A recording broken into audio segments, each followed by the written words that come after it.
जी sir है।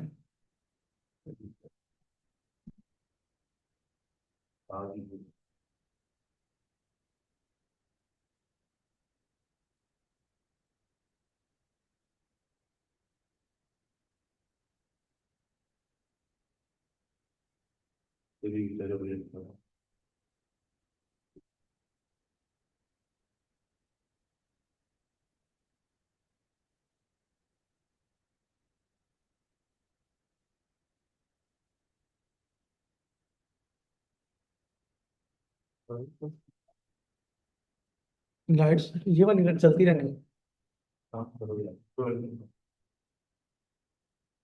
Setting.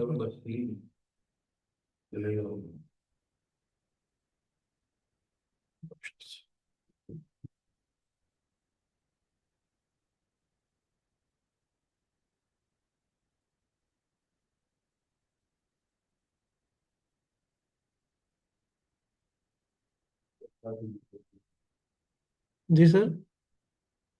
तो भी मेरे वर्ग ही है। इसका तो इसको क्लियर करो ना।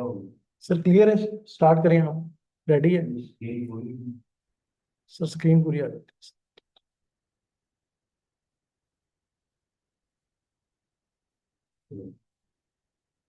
बच्चे हो गए ऑन। सर आ गए हैं। बिस्मिल्लाह। अच्छा भी ऐसा है कि मैं टाइम पर ही था कि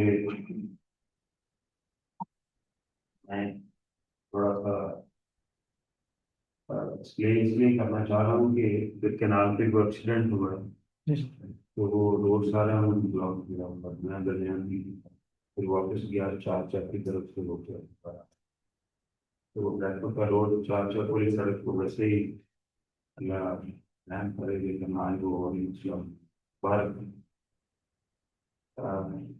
आपको इंतजार करना पड़ा हमारा।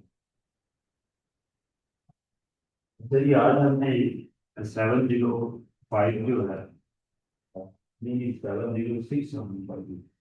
44 है। हाँ, साइकिल 44 है। सर।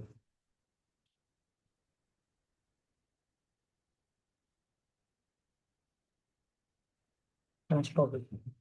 706 मुझे बता देंगे। ये गलत। अच्छा हमने 705 पढ़ लिया, हमने 700 पढ़ लिया। मैंने एक्सटेंडेड रिपोर्ट आप लोगों से डिस्कस कर ली, जो कि unmodified clean report, unqualified report, clear report थी। उसको मैंने प्रैक्टिकली आपसे एक रिपोर्ट शेयर भी की, और हमने उसके जो 15 के 15 कंटेंट्स थे वो हमने उस रिपोर्ट से उसे लिंक भी कर लिया। आपने वो रिपोर्ट भी जाना है, इसके डिफरेंट पैराग्राफ आपको याद होने चाहिए, और जो 700 वाला स्टैंडर्ड है वो भी आपका लेकिन इंशाल्लाह जैसे ही क्लास हमारी फिजिकल होगी तो मैं ज़रा है तो काम कवर ऑनलाइन हो सकता है, तो कर रहा हूँ। उसके बाद अल्लाह शायद करे मामला सीधे होते हैं, लगता तो नहीं सीधे हो। आज सुबह सवेरे काफ़ी मामला गड़बड़ हुई इस बार, तो अल्लाह ताला रहम करेगी। तो फिर हम 700 को, जैसे हमने 705 को पैरा बाय पैरा डिस्कस किया, इसी तरह 700 को भी करें। और कुछ और वहाँ पर जाने तक 706 आदमी शुरू कर देंगे। ये जो आएगा 706 है, इसका जो टाइटल है वो है एनालिसिस मेंटल एंड मेजरमेंट। अगले पेज। और मुझे क्लियर चाहिए। स्क्रीन अच्छा सर, ब्लैंक पे चाहिए। कुछ स्लाइड कर देते हैं। अच्छा चलो। तो बस ठीक है, इतना सब सब उसको सब साइड पे आने देता है। अच्छा सर, वो आगे चला गया बस लेके। तो अल्टीमेटली ये वाला जो स्टैंडर्ड है, ये खास सिचुएशन को एड्रेस है। ठीक है, हमने जब क्वालिफाइड रिपोर्ट पढ़ी है तो उसके अंदर हमने कहीं इन पैराग्राफ्स का जिक्र नहीं किया। मॉडिफाइड रिपोर्ट पढ़ी है तो कहीं इनका जिक्र नहीं, कहीं गोइंग कंसर्न पैराग्राफ का जिक्र नहीं किया मॉडिफाइड रिपोर्ट। वहाँ हमने जिक्र किस चीज का किया, स्कोप लिमिटेशन का किया, जो दो तरह की है, बस सर्कमस्टांसिस बार मैनेजमेंट। वहाँ हमने जिक्र किया डिसएग्रीमेंट विद मैनेजमेंट, जो कि एप्लीकेशन और सिलेक्शन ऑफ अकाउंटिंग पॉलिसी पे है, उनके मटेरियल और मटेरियल एंड परवेसिव के साथ हमने रिपोर्ट की क्वालिफिकेशन को जोड़ दिया, जो कि डिस्क्लेमर सेंस और रिवर्स सेंस में होगी अकॉर्डिंगली। फिर हमने एडवर्स ओपिनियन को जोड़ दिया, फिर हमने डिस्क्लेमर ऑफ ओपिनियन को जोड़ दिया। वहाँ किसी जगह ना कोई कंसर्न पैराग्राफ का जिक्र हुआ। ठीक है, कल जो मैंने कहा था कि हम पढ़ेंगे तो मैं बताऊंगा कि कोई कंसर्न का स्टैंडर्ड जब पढ़ेंगे तो कोई कंसर्न पैराग्राफ, कोई कंसर्न का जिक्र जो नॉर्मल रिपोर्ट में होता है वो हमने कल कर दिया। उसके अलावा कोई कंसर्न किस तरह से रिपोर्ट को अफेक्ट करती है, वो कोई कंसर्न का स्टैंडर्ड पढ़ेंगे, तो उस वक्त जाके हम वहाँ पर डिस्कशन आएगा। ठीक है, जब हम डिफरेंट टाइप की रिपोर्ट्स देखें। उसके अलावा हमने ये एम्फसिस ऑफ मैटर और अदर मैटर पैराग्राफ का कोई जिक्र नहीं किया मॉडिफिकेशन करते हुए। ठीक है, इसका मतलब ये है, ये बात तवज्जो से समझनी है कि अदर मैटर पैराग्राफ और एम्फसिस ऑफ मैटर पैराग्राफ जो है, ये जो भी सिचुएशन होगी जो मैं अभी एक्सप्लेन करूंगा, इन दोनों सिचुएशंस को, ये रिपोर्ट की मॉडिफिकेशन का बास नहीं। ठीक है, मतलब ऐसी रिपोर्ट जिसके अंदर सिर्फ एम्फसिस ऑफ मैटर और अदर मैटर पैराग्राफ होगा, ये मॉडिफाइड रिपोर्ट इनकी वजह से नहीं। ठीक है, अब ये जो दोनों पैराग्राफ हैं,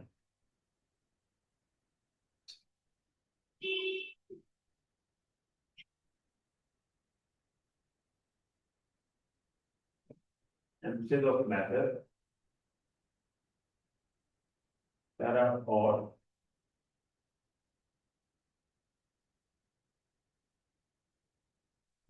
अदर मैटर पैरा, ये दोनों दो पैराग्राफ्स हैं जो कि ऑडिटर रिपोर्ट में ऐड हैं।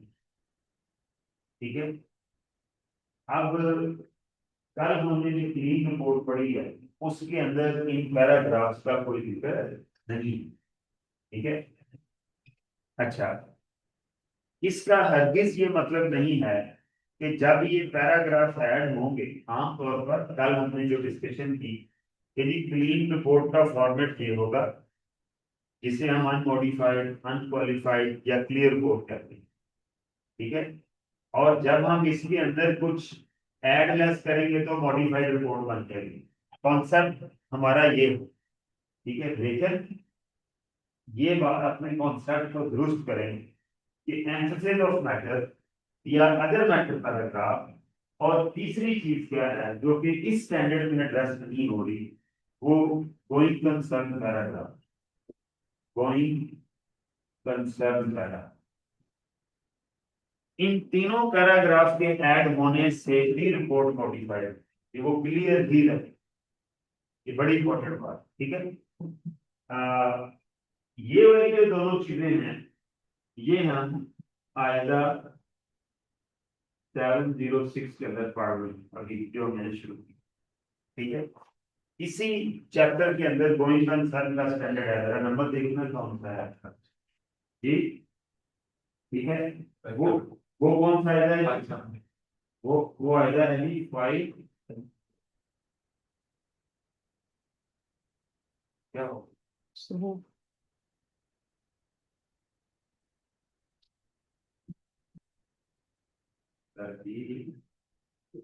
को करो।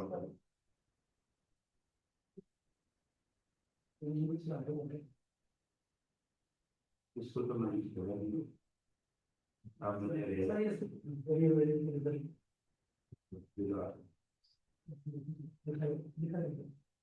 तो बस ठीक है, समझ लीजिए।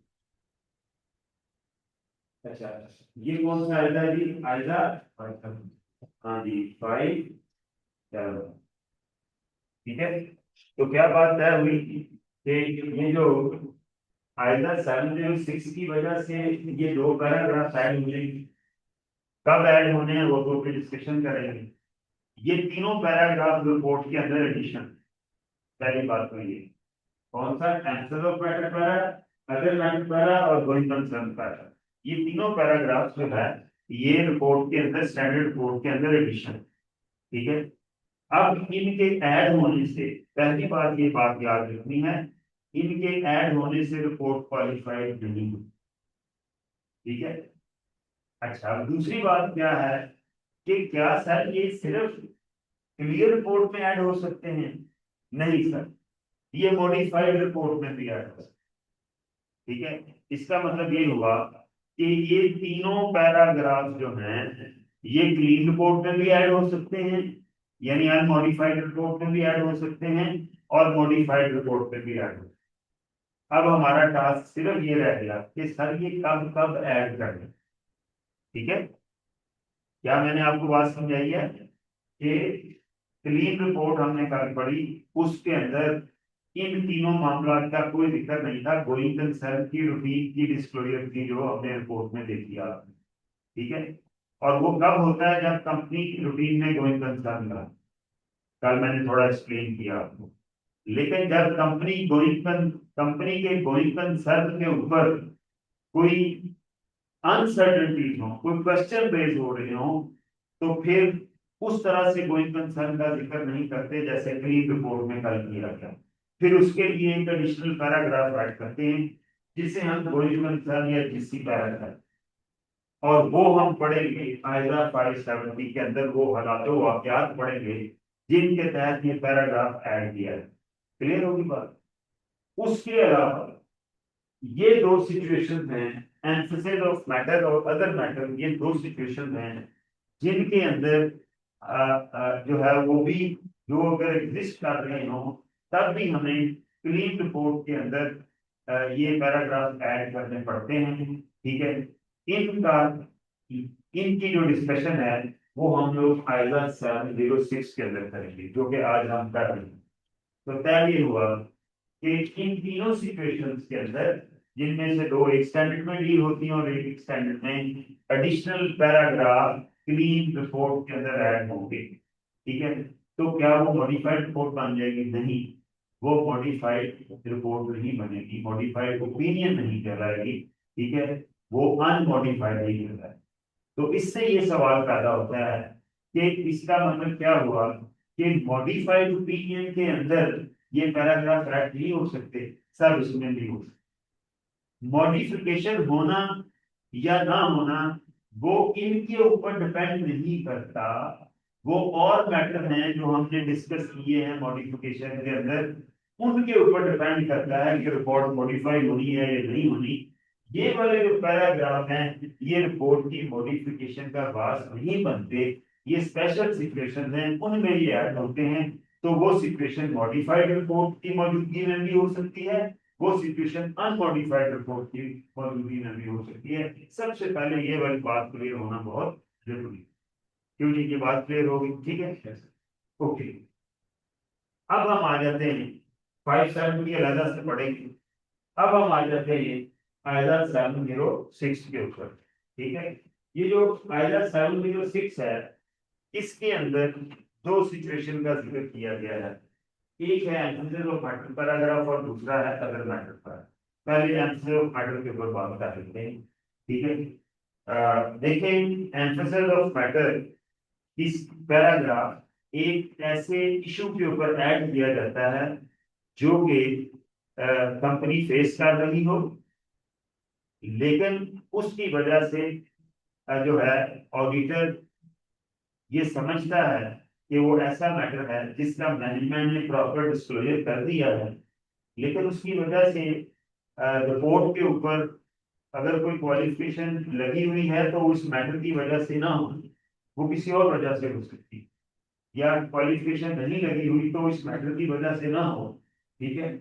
यानी कोई ऐसा मैटर जिसका डिस्क्लोजर स्टैंडर्ड रिक्वायर करते हैं और मैनेजमेंट ने उसे फेयरली डिस्क्लोज कर दिया, इसका मतलब है फेयर प्रेजेंटेशन तो हो गई, ठीक है।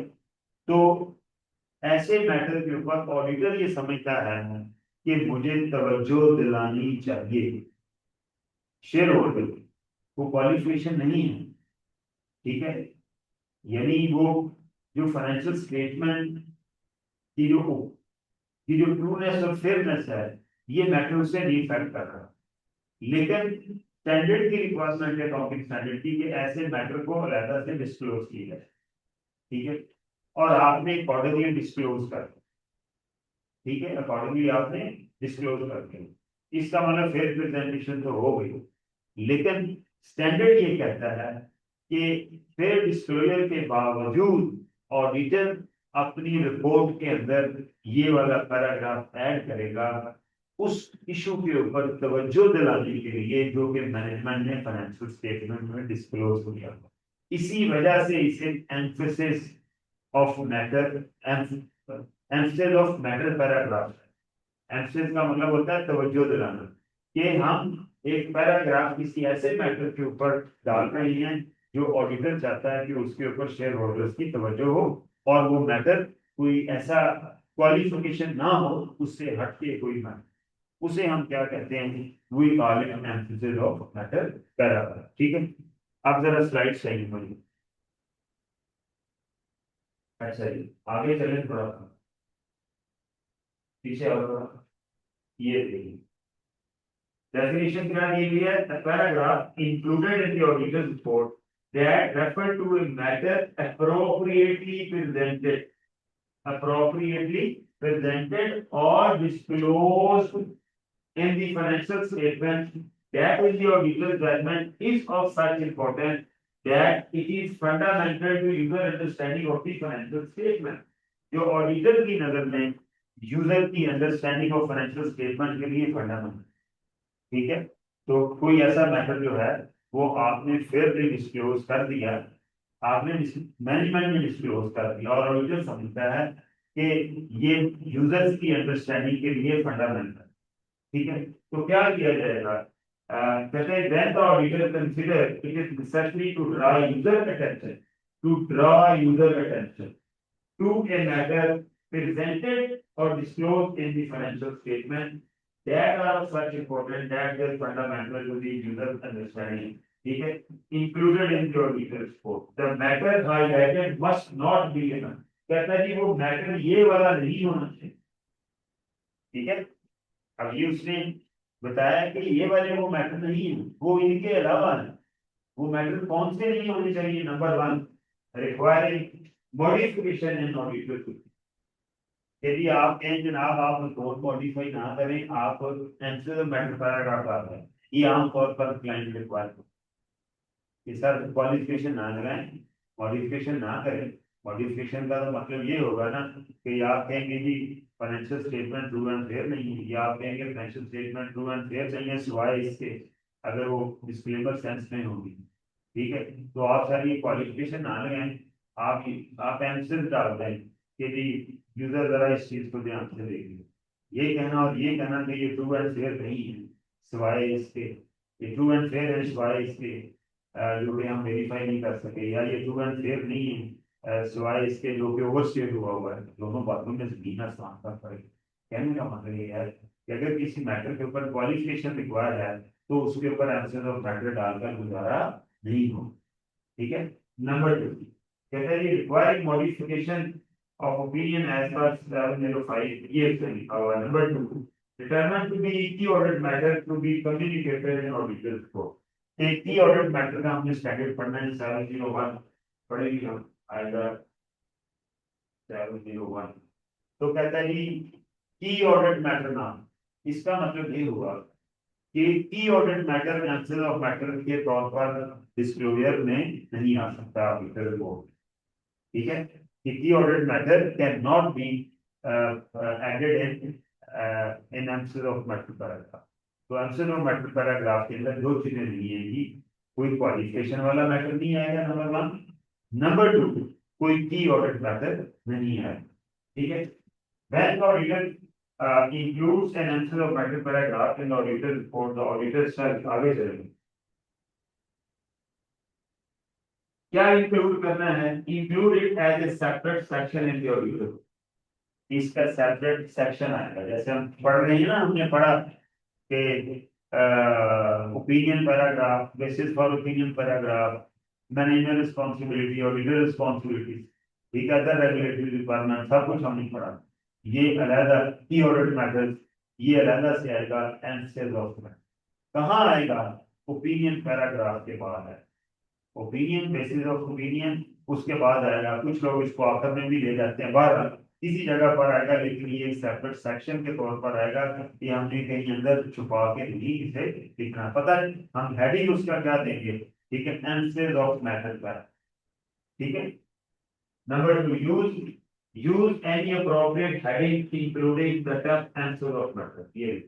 ये हेडिंग यूज करता है, सेपरेट होगा, हेडिंग यूज करेंगे और include in the para clear reference to the matter. और कहते हैं इस पैराग्राफ के अंदर आपने फाइनेंशियल स्टेटमेंट के अंदर जो डिस्क्लोजर दिया हुआ है उसका रेफरेंस देना, with reference to note number 10 of the financial statement, we would like to draw your attention towards this. आगे जाके एग्जांपल इसकी देता हूँ कि ये पैराग्राफ किस चीज पे हो सकते हैं, ठीक है, okay. And then indicate that auditor's opinion is not, हाँ मैंने ये स्टार्ट ही यहाँ से करना है कि without qualifying our opinion on this matter.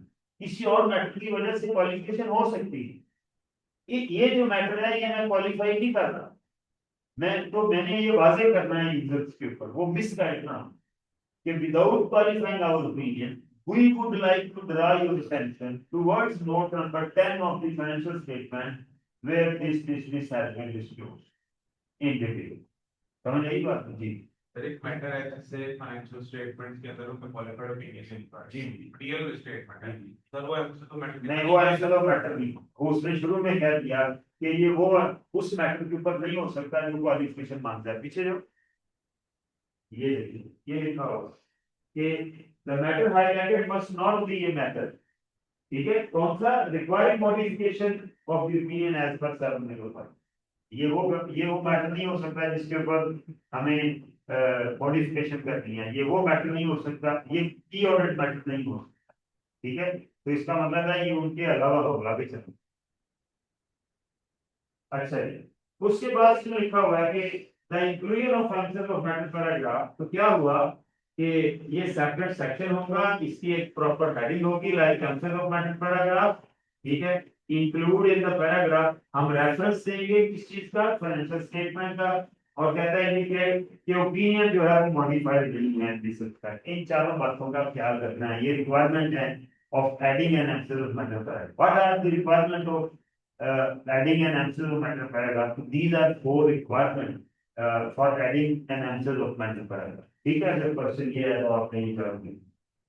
The inclusion of answer of matter paragraph in auditors report does not affect the auditors opinion, ठीक है सर। इस मैटर के ऊपर आपकी ओपिनियन अफेक्ट नहीं होती, इसका हरगिज़ ये मतलब नहीं है कि क्वालिफाइड ओपिनियन के अंदर ये ऐड नहीं हो सकता। क्वालिफाइड ओपिनियन के अंदर ये ऐड हो सकता है, लेकिन कैसे हो सकता है कि क्वालिफिकेशन लगी हो इन्वेंटरी के ऊपर, ठीक है, और आंसर ऑफ मैटर डला हुआ हो किसी केस के ऊपर जो कंपनी का केस है, ठीक है, कंपनी के ऊपर किसी ने केस कर दिया और ऑडिटर ये समझता है कि यार शेयर होल्डर की तवज्जो इस पे होनी चाहिए, भी केस कोई नोयत का कोई कंफर्मेशन नहीं है लेकिन बहरहाल केस बड़ा है, तो ऑडिट मैनेजमेंट ने इसको डिस्क्लोज कर दिया फाइनेंशियल स्टेटमेंट। तो ऑडिटर ये समझता है ये सारा प्रोफेशनल जजमेंट ऑफ ऑडिटर के ऊपर था। कुछ एग्जांपल्स दी हुई, लेकिन it is a matter of professional judgement of auditor कि किस मैटर के ऊपर मैंने आंसर डाला, लेकिन शर्त क्या है कि ये क्वालिफिकेशन वाला मैटर ना हो, ये की ऑडिट मैटर ना हो, समझ आ रही है बात की, और अल्टीमेटली ये कोई ऐसा मैटर ना हो जिसके ऊपर ऑडिटर जिसका डिस्क्लोजर ना फाइनेंशियल स्टेटमेंट में किया गया, ठीक है, इसका डिस्क्लोजर होना भी जरूरी, लेकिन ये क्वालिफिकेशन और की ऑडिट मैटर ना हो, फाइनेंशियल स्टेटमेंट के अंदर डिस्क्लोज हो। ऑडिटर समझता है कि यार ये जो केस हुआ है कंपनी के ऊपर ये मुझे रिपोर्ट में हाईलाइट करना चाहिए, तो मैं क्या लिखूंगा, without qualifying our opinion we would like to draw your attention towards note number 12 of the financial statement where it is explained that the case has been filed on the company for the low quality of the product and for some damages claimed by some customer and blah blah blah which is a pending litigation against the company, ठीक है। जरूरी नहीं है कि मैं हर case को answer डालूं, लेकिन ये ज्यादा अहम केस था, मैं समझता था कि इसके ऊपर लोगों की तवज्जो होनी चाहिए, क्योंकि अगर ये केस कंपनी के खिलाफ डिसाइड होता है तो कंपनी की प्रोडक्ट बैन हो जाएगी। So it's a very important issue. लेकिन जो 30 जून 2025 के फाइनेंशियल स्टेटमेंट है वो ठीक है, सेल खुल रही है, परचेज खुल रही है, स्टॉक सही है, रिसीवर ठीक है, सब कुछ ठीक है, इन्वेंट्री ओवर स्टेट हुई हुई है, उसके ऊपर क्वालिफिकेशन लगी हुई है, ठीक है। बाकी सारी की सारी financial statement true and fair है, तो मैंने मॉडिफिकेशन भी लगा दी। लेकिन ये केस भी हुआ है कंपनी के ऊपर, तो केस का तो अभी कोई फैसला नहीं हुआ। लेकिन ये केस इतना अहम है कि अगर कंपनी के खिलाफ हो गया तो कंपनी की प्रोडक्ट उठ जाएगी, बैन हो जाएगा। लिहाजा मैं समझता हूँ कि इसको इसके ऊपर एम्फेसिस डालना चाहिए। तो मैं एम्फेसिस ऑफ मैटर का एक हेडिंग होगा और उसके अंदर लिखूंगा कि विदाउट क्वालिफाइंग ऑफ वो चारों रिक्वायरमेंट पूरी करनी, ठीक है। तो अब क्या हुआ, कहते हैं inclusion of financial matter paragraph in the auditor report does not affect the auditors opinion. Auditor opinion को इसकी वजह से अफेक्ट नहीं होगा, वो स्टॉक की वजह से क्वालिफिकेशन लगी हुई है, वो रेडी रहनी है, ठीक है। इस के जी केस हुआ है, इसकी वजह से मेरी ओपिनियन अफेक्ट नहीं, बस केस अभी हुआ है तो फैसला नहीं, कुछ नहीं है, ठीक है। An answer matter paragraph is not a substitute for either. ये सब्सिट्यूट नहीं है किस चीज का, क्वालिफिकेशन। ये the the auditor expressing a modification of opinion. आमतौर पर क्लाइंट कहता है सर ये आप ना इन्वेंटरी के ऊपर ना क्वालिफिकेशन ना गया है, आंसर मैटर कर डालते हैं, हम डिस्क्लोज कर देते हैं कि हमने ये लाइफो की बजाय फाइफो की बजाय लाइफो मेथड यूज किया है। तो आप ऐसा करें, ये ना कहिए कि ट्रू एंड फेयर नहीं है इन्वेंटरी, आप उसे ट्रू एंड फेयर ही रहने दें, आंसर ऑफ मैटर डाल दें। और वो तो स्टार्ट ही यहाँ से होना है, विदाउट क्वालिफाइंग आवर ओपिनियन, जबकि ये तो मैटर की क्वालिफिकेशन है, wrong valuation of inventory, over statement और under statement of inventory due to use of wrong method of costing, ठीक है। तो कहता है ये क्वालिफिकेशन का सब्स्टिट्यूट नहीं हो सकता, ठीक है। नंबर 2, अब आपको एक केस लॉ बन के आ सकता है, उसके अंदर इस तरह की कोई डिस्कशन की हुई हो और आपसे पूछा अब आप क्या करेंगे, मतलब यदि आप एक क्लाइंट की क्लोजिंग मीटिंग जो है उसको हैंडल कर रहे हैं and you come across a situation where you want to add a qualification on the over valuation of inventory, which is you have decided it is material due to wrong valuation, but your client is asking to add an abstract of matter paragraph. What is your opinion on this? ठीक है, तो हमने क्या कहना है, हमने क्या पढ़ा, मेरे दिन में ये होगा कि ये क्वालिफिकेशन का नियम बदल नहीं है, सब्स्टिट्यूट नहीं है, तो मैं फौरन क्या लिखूंगा, मैं लिखूंगा as per requirement of 706 absence of matter is not a substitute for the qualification and wrong valuation is a matter of qualification. So we will add a qualification in the auditor report and client request for adding an absence of matter paragraph instead of qualification will not be annulled. Sir ये 4 लाइनें लिखी होंगी तो 6 नंबरों का 5 नंबरों का जितनों का भी होगा आपको मिल जाएंगे, आप वहाँ जो सफे बात रहेंगे उसका कोई फायदा नहीं, ठीक है। वो टेस्ट करता है कि आपने ये लाइन पढ़ी नहीं। Okay, disclosure in the financial statement that the applicable financial reporting framework requires management to make reporting in accordance with 570. 570 कौन सा स्टैंडर्ड है, गोइंग कंसर्न, ठीक है। तो कहता है कि when a material uncertainty exists relating to event or condition that may cause significant doubt on ability to company's ability, इसका मतलब क्या है कि ये गोइंग कंसर्न पैराग्राफ का भी नियम बदल नहीं है। मैंने शुरू में आपको बताया उसके लिए एक अलग पैराग्राफ ऐड होगा, मेरी वो जो लिखी हुई स्लाइड है वो यस ये देखिए, ये था ये आंसर ऑफ मैटर पैराग्राफ और अदर मैटर पैराग्राफ 706 का सब्जेक्ट मैटर है, और 570 की जो रिक्वायरमेंट है वो एक सेपरेट स्टैंडर्ड है, वो स्टैंडर्ड के मुताबिक पैराग्राफ अलग से ऐड होना है। चलें आप उसी स्लाइड पे, यस। तो क्या रहा यदि ऑडिटर मॉडिफिकेशन का जो ये नियम बदल नहीं हो सकता, ये financial statement applicable financial reporting framework, sorry मैं तीसरी चीज पे आ गया था, दूसरी पे बात करता हूँ, ठीक है। ये तीसरा पॉइंट क्या है कि ये गोइंग कंसर्न के पैराग्राफ का नियम बदल नहीं हो सकता। ये जो बात लिखी हुई है ना कि reporting in accordance with 570 when a material uncertainty exists relative to event or condition that may cause significant loss or entity's ability to continue as a going concern। कल की बात मैंने आपको बताई कि जब कंपनी के going concern के तौर पर रन करने के ऊपर क्वेश्चन हो, मटीरियल अनसर्टेनिटी हो, तो हम एक पैराग्राफ ऐड करेंगे। वो कह रहा है उस पैराग्राफ का भी ये एनिमल बदल दें। ठीक है, क्वालिफिकेशन का एनिमल बदल नहीं हो सकता, कोई कंसर्न पैराग्राफ का एनिमल बदल नहीं हो सकता, और किसी चीज का है वो ये जो दरमियान वाली disclosure in the financial statement that the applicable financial reporting framework requires manager to make। ये जो फ्रेमवर्क का डिस्क्लोजर ये उनका एनिमल बदल भी नहीं हो सकता। ठीक है, यदि मैं इसका मतलब क्या है कि फ्रेमवर्क ने कोई डिस्क्लोजर मांगा होगा किसी रेगुलर मैटर के ऊपर, और आपने वो डिस्क्लोजर नहीं दिया, आप उससे हटके कोई डिस्क्लोजर दे दें फाइनेंशियल स्टेटमेंट में, और आप ऑडिटर को कहेंगे जनाब आप एब्सेंस ऑफ मैटर पैरा डाल दें कि हमने वो डिस्क्लोजर नहीं ये डिस्क्लोजर दे दिया है, हमने डिस्क्लोजर तो दे दिया लेकिन जो फ्रेमवर्क की रिक्वायरमेंट है वो नहीं दिया, कोई और डिस्क्लोजर दे दिया, और चूंकि वो डिस्क्लोजर फ्रेमवर्क का नहीं है और आपको ये कहा जाए कि जनाब आप कहें जनाब ये फ्रेमवर्क का डिस्क्लोजर नहीं, ये फेयर प्रेजेंटेशन नहीं हुई, तो आपको आगे से जवाब भी दिया जाए कि जनाब आप एब्सेंस ऑफ मैटर पैरा डाल दो, हमने जो डिस्क्लोजर दिया इसका जिक्र करते हैं।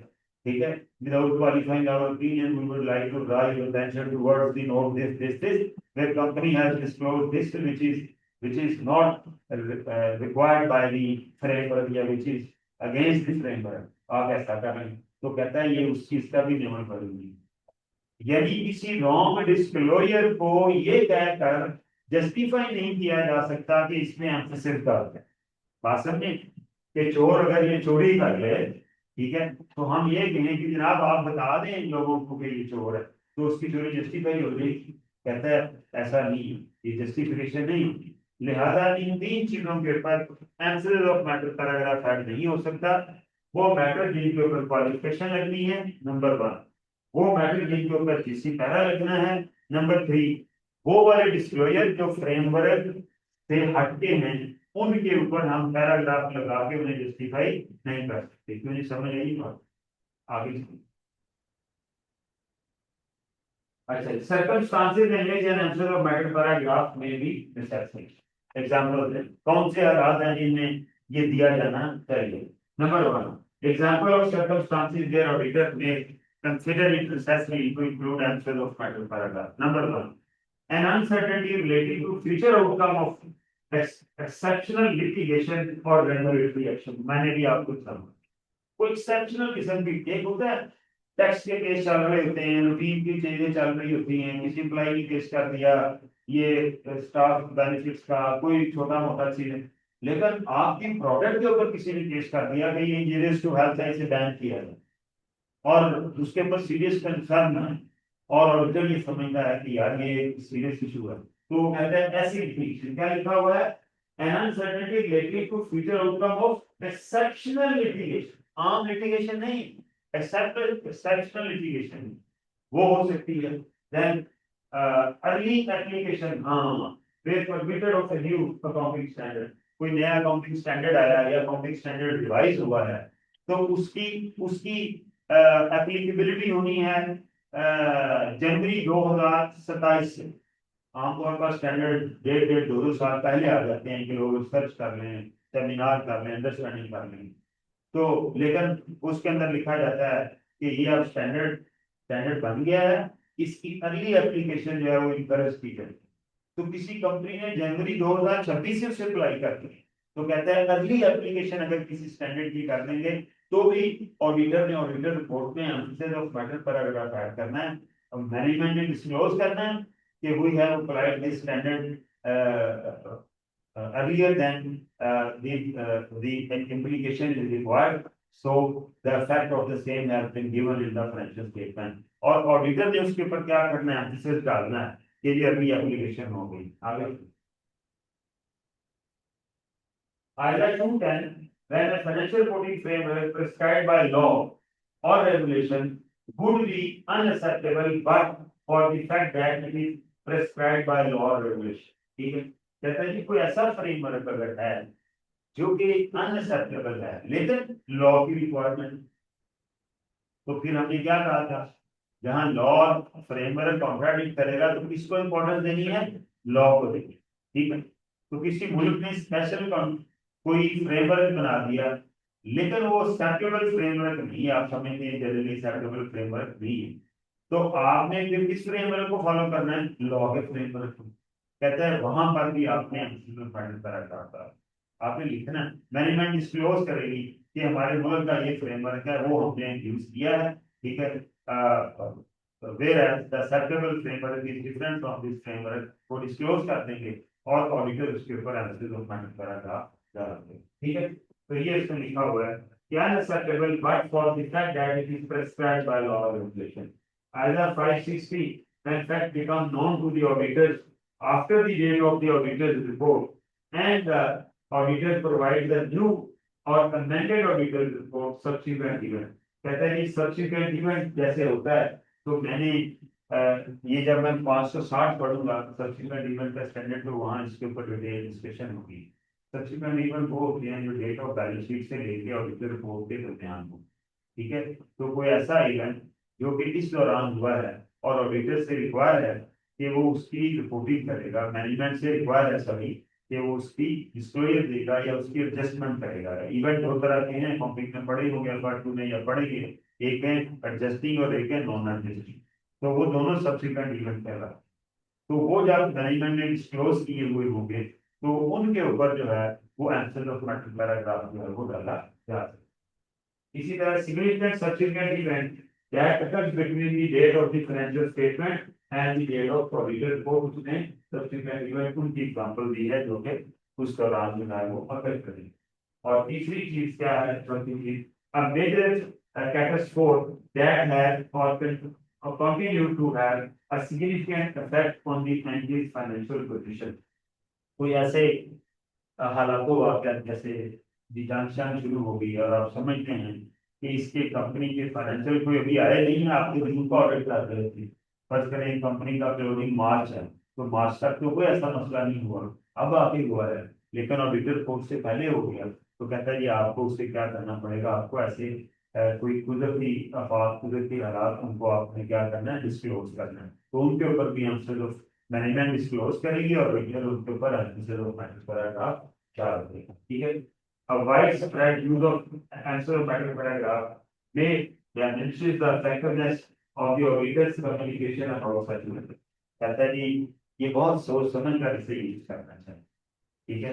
वाइड स्प्रेड इसका मतलब है कि आप हर मैटर को ही एमसीक्यू मैटर करने लगेंगे तो इसकी अहमियत खत्म हो जाएगी। ये बहुत ही गिन चुन के मैटर आपने आइडेंटिफाई करना है जो कि इस तरह का कोई मैटर हो सकता है, ठीक है। इसके अलावा कोशिश करें कि इनके अलावा कोई मैटर ना हो, ठीक है। तो इसका वाइड स्प्रेड यूज का मतलब होता है कि इसको बहुत ज्यादा यूज करना, कि मैंने 10 मैटर के ऊपर आंसर डाल दिया तो उससे इसकी अहमियत जो है वो खत्म हो जाएगी। मकसद क्या है कि तवज्जो दिलाना है शेयर होल्डर की। अगर मैंने जितनी रिपोर्ट है उतने आंसर के पेज बना दी तो तवज्जो तो फिर है, तवज्जो तो ये होता है कि भाई इस चीज का ख्याल रखना, या इन दो चीजों का ख्याल रखना, तो इसका वाइड स्प्रेड यूज जो है वो डिस्करेज किया जाता है। आगे जी बस जी, ओके, लो जी इसका एक पार्ट खत्म हो गया, आंसर ऑफ मैटर पैराग्राफ। यहाँ तक अब आपने, मैंने स्टैंडर्ड भी इम्प्लीकेशन भी डिस्कस कर ली, मैंने सारा भी डिस्कस कर लिया। कल इंशाल्लाह हम इसका जो दूसरा क्वेश्चन है अदर मैटर पैराग्राफ कल वीक मंडे को इंशाल्लाह डिस्कस करेंगे। आपके जिम्मे अब मॉडिफिकेशन वाला स्टैंडर्ड 3 है वो भी पढ़ना है और उसको भी आप लोग, ठीक है जी, थैंक यू। आपका कोई सवाल हुआ तो वो आप मुझे ग्रुप में भेज सकते हैं, थैंक यू।